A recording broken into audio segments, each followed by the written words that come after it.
Welcome back to my channel engineering tadka Hindi tutorials. आज का हमारा ये लेक्चर फ़िल्टर की प्लेलिस्ट का लेक्चर नंबर 5 है, जिसमें हम फ़िल्टर के बेसिक टाइप्स का टाइप नंबर 3 जो कि एलसी फ़िल्टर है वो पढ़ने वाले हैं।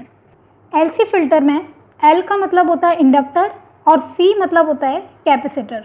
तो एल सी नाम इसलिए इसका है क्योंकि इसमें एक इंडक्टर का यूज़ लिया जाता है और एक कैपेसिटर का यूज़ लिया जाता है, इसलिए ये कहलाता है एलसी फ़िल्टर। एलसी फ़िल्टर के दो टाइप्स होते हैं, एक होता है चॉक इनपुट एलसी फ़िल्टर और दूसरा टाइप होता है कैपेसिटर इनपुट एलसी फ़िल्टर। तो ये दोनों ही टाइप्स आज हम इस वीडियो में कवर करने वाले हैं, तो एंड तक आपको ये वीडियो ज़रूर देखनी है। एलसी फ़िल्टर की वर्किंग स्टार्ट करने से पहले कुछ इंपॉर्टेंट टर्म्स आपको मैं एक बार रिवाइज करवा देती हूँ जल्दी से। सबसे पहली टर्म आती है रेक्टिफायर। रेक्टिफायर एक ऐसी इलेक्ट्रॉनिक डिवाइस होती है जो कि एक एसी को डीसी में बदलती है, डीसी में कन्वर्ट करती है। क्योंकि जो इलेक्ट्रॉनिक डिवाइसेस होते हैं उनमें प्योर डीसी की रिक्वायरमेंट होती है, वो प्योर डीसी पर काम करते हैं, इसलिए एसी करंट को डीसी में बदलने के लिए रेक्टिफायर डिवाइस का यूज़ लिया जाता है। लेकिन ये जो ऑब्टेन होता है रेक्टिफायर से आउटपुट, ये प्योर डीसी नहीं होकर एक पल्सेटिंग डीसी होता है, यानी कि इसमें डीसी कंपोनेंट्स के साथ साथ कुछ अनवांटेड कुछ एक एसी कंपोनेंट्स भी आ ही जाते हैं। तो उन एसी कंपोनेंट्स को रिमूव करने के लिए एक डिवाइस लगाई जाती है जिसे हम फ़िल्टर कहते हैं। फ़िल्टर का आउटपुट में हमें प्योर डीसी मिल जाता है आइडियली, या फिर जो रेक्टिफायर का आउटपुट था उससे बेटर आउटपुट ये फ़िल्टर हमें प्रोवाइड कर देता है, इसलिए फ़िल्टर का यूज़ लिया जाता है। रेजिस्टेंस, जैसा कि हमें रेजिस्टेंस के बारे में हम सभी जानते होंगे, रेजिस्टेंस एक कंपोनेंट की ऐसी प्रॉपर्टी है जो कि करंट के फ्लो को रोकती है, यानी कि अपोज करती है। तो वो जो क्षमता होती है रोकने की उसे हम रेजिस्टेंस बोलते हैं। फिर रिएक्टेंस, रिएक्टेंस भी एक तरह की रेजिस्टेंस ही होती है जो कि इंडक्टर और कैपेसिटर पॉजेस करते हैं किसी करंट के फ्लो को रोकने के लिए। उनकी जो क्षमता होती है उसे रिएक्टेंस कहते हैं। इंडक्टिव रिएक्टेंस इंडक्टर की रिएक्टेंस और कैपेसिटर की रिएक्टेंस को कैपेसिटिव रिएक्टेंस कहते हैं। फिर दो इंपॉर्टेंट टर्म कैपेसिटर और इंडक्टर जो कंपोनेंट्स हम फिल्टर में यूज़ लेते हैं वो मेन कंपोनेंट्स यही हैं। तो कैपेसिटर के बारे में सबसे पहले जानते हैं। कैपेसिटर एक पैसिव टू टर्मिनल का एक इलेक्ट्रिक कंपोनेंट होता है जो कि अपने अंदर इलेक्ट्रिकल एनर्जी को चार्ज के रूप में स्टोर करे रखता है। जब भी इसमें से करंट का फ्लो होता है तो ये चार्ज को अपने अंदर एनर्जी के रूप में स्टोर करे रखता है और वही चार्ज ज़रूरत पड़ने पर काम में लिया जाता है। वो कंपोनेंट कहलाता है कैपेसिटर, और जो क्षमता होती है इसकी चार्ज को स्टोर करने की वो कहलाती है कैपेसिटेंस। कैपेसिटेंस की जो यूनिट है वो फैराड्स होती है, एफ से उसे रिप्रेजेंट करते हैं। और इंडक्टर, इंडक्टर एक ऐसा इलेक्ट्रॉनिक कंपोनेंट होता है, ये भी क्या करता है इलेक्ट्रिकल एनर्जी को अपने अंदर स्टोर करे रखता है, और ये भी एक पैसिव टू टर्मिनल का इलेक्ट्रॉनिक कंपोनेंट ही होता है। एक कैपेसिटर की बात करें तो कैपेसिटर एसी कंपोनेंट्स को अलाउ कर देता है पास होने के लिए। जब करंट कैपेसिटर से पास होता है तो करंट में प्रेजेंट एसी कंपोनेंट्स कैपेसिटर के थ्रू पास होकर आगे चले जाते हैं, लेकिन वो डीसी को क्या कर देता है, ब्लॉक कर देता है, यानी कि आगे पास नहीं होने देता, नहीं जाने देता आगे। वहीं इंडक्टर की प्रॉपर्टी की बात करें तो इंडक्टर डीसी को अलाउ कर देता है आगे जाने के लिए, और एसी कंपोनेंट्स को वो वहीं रोक लेता है, आगे नहीं जाने देता, यानी कि ब्लॉक कर देता है। और इसके जो रीजंस हैं वो मैंने अपनी फर्स्ट वीडियो फिल्टर के इंट्रोडक्शन में पूरी डिटेल के साथ डेरिवेशन के साथ बताए थे, तो आपको वो वीडियो ज़रूर देखना है ये जानने के लिए कि ऐसा क्यों होता है। तो ये थी कुछ बेसिक टर्म्स। उसके बाद अब हम स्टार्ट करते हैं एलसी फ़िल्टर की वर्किंग। सबसे पहले हम टाइप 1 करेंगे, chalk input LC filter. LC filter में एक सीरीज एल यानी कि इंडक्टर और एक शंट यानी कि पैरेलल सी मतलब पैरेलल कैपेसिटर कनेक्टेड होता है। और इंडक्टर को सीरीज में ही क्यों लगाया जाता है और कैपेसिटर को पैरेलल में ही क्यों कनेक्ट किया जाता है, इसका भी रीज़न मैंने अपने फर्स्ट इंट्रोडक्शन की वीडियो में दे दिया था। तो अगर किसी को इसका रीज़न चाहिए तो वो वीडियो वॉच कर सकता है, क्योंकि ये ऐसा रीज़न है जो कि आपको पता होना चाहिए। कभी कोई टीचर या कोई भी पूछ ले तो आपको ये पता होना चाहिए कि एल को सीरीज़ में और जबकि सी को पैरेलल में क्यों जोड़ा जाता है। अब शुरू करते हैं चॉक इनपुट एलसी फ़िल्टर की वर्किंग। सबसे पहले मैं आपको बता दूं कि चॉक क्या होता है। तो चॉक इंडक्टर को ही बोलते हैं, यानी कि इस एल को ही चॉक बोल रहे हैं। और जो रेक्टिफायर का आउटपुट है वो सबसे पहले यहाँ पर इंडक्टर में जाएगा, क्योंकि सबसे पहले इस कॉम्बिनेशन में हमने पहले L कनेक्ट कर रखा है और बाद में C कनेक्ट कर रखा है, तो इनपुट पहले यहाँ पर अप्लाई होगा, इसलिए इसका नाम पड़ा है चॉक इनपुट LC फिल्टर। तो शुरू करते हैं इसकी वर्किंग।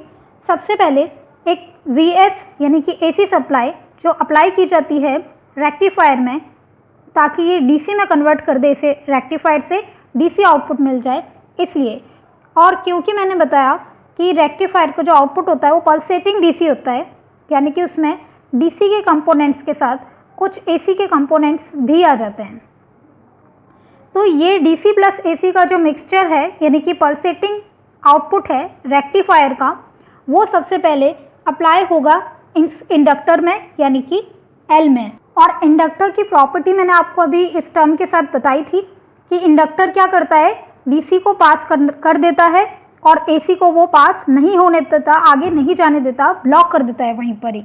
इसलिए जब ये जो रेक्टिफाइड आउटपुट है जिसमें DC प्लस AC है, ये इस इंडक्टर के थ्रू जब पास होगा तो इंडक्टर AC कंपोनेंट्स को यही रहने देगा और जो DC कंपोनेंट्स हैं उसे आगे पास कर देगा। लेकिन ये जो पास करने के बाद जो यहाँ पर वोल्टेज होगा वो DC, इसमें ज़्यादा कंपोनेंट्स होंगे और AC कंपोनेंट्स भी कुछ एक आ ही जाते हैं फिर भी। हालांकि ये जो AC कंपोनेंट्स हैं वो पास होने से पहले जितने AC कंपोनेंट्स थे उतने नहीं होते, बल्कि उनसे कम होते हैं। तो इस इंडक्टर का फ़ायदा क्या हुआ कि इसने क्या किया, AC कंपोनेंट्स को कम कर दिया। जितने यहाँ पर AC कंपोनेंट्स थे इसने क्या किया, उन्हें यहाँ पर ब्लॉक कर लिया AC कंपोनेंट्स को, लेकिन फिर भी जिन AC कंपोनेंट्स की फ्रीक्वेंसी काफ़ी कम थी वो थोड़े बहुत यहाँ पर आ ही गए इससे पास होने के बाद, और इसीलिए उनको फिल्टर आउट करने के लिए आगे हमने जोड़ा है ये कैपेसिटर।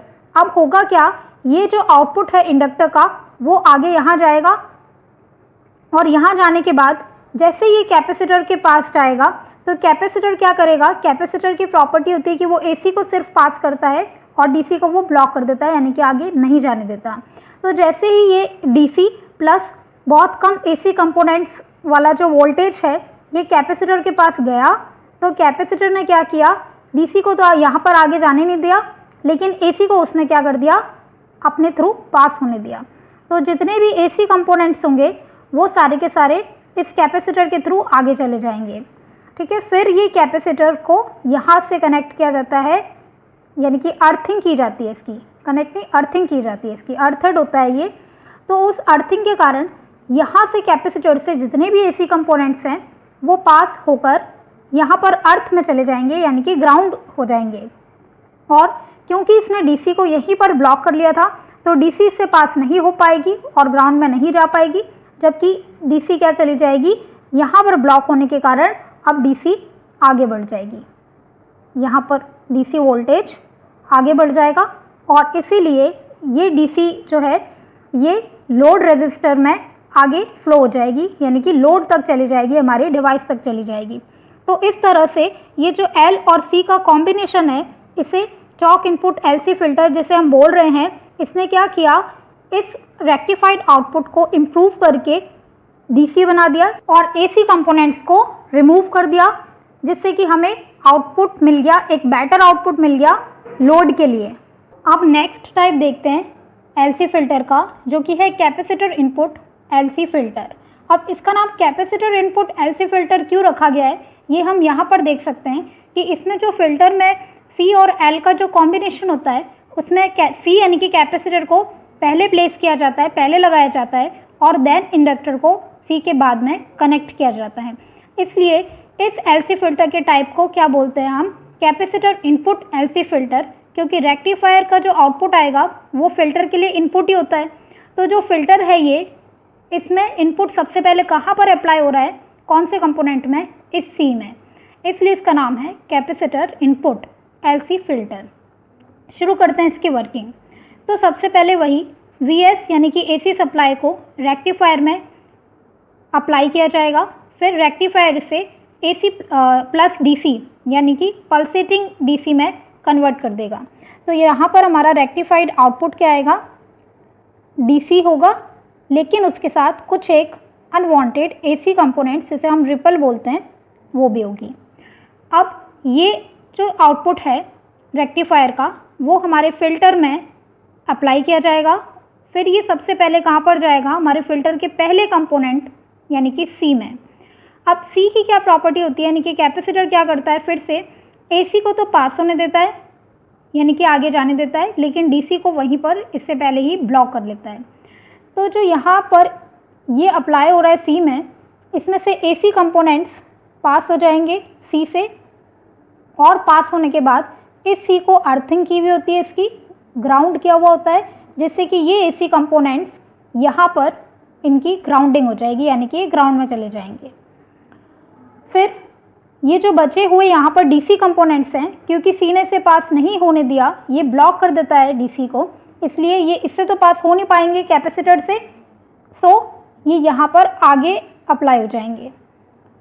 लेकिन ये जो कैपेसिटर से पास होने के बाद में यहाँ पर जो आउटपुट आ रहा है जो कि एल में अप्लाई होगा, ये भी प्योर डीसी नहीं होता है, क्योंकि कुछ एक इसमें भी एसी कंपोनेंट्स रह ही जाते हैं।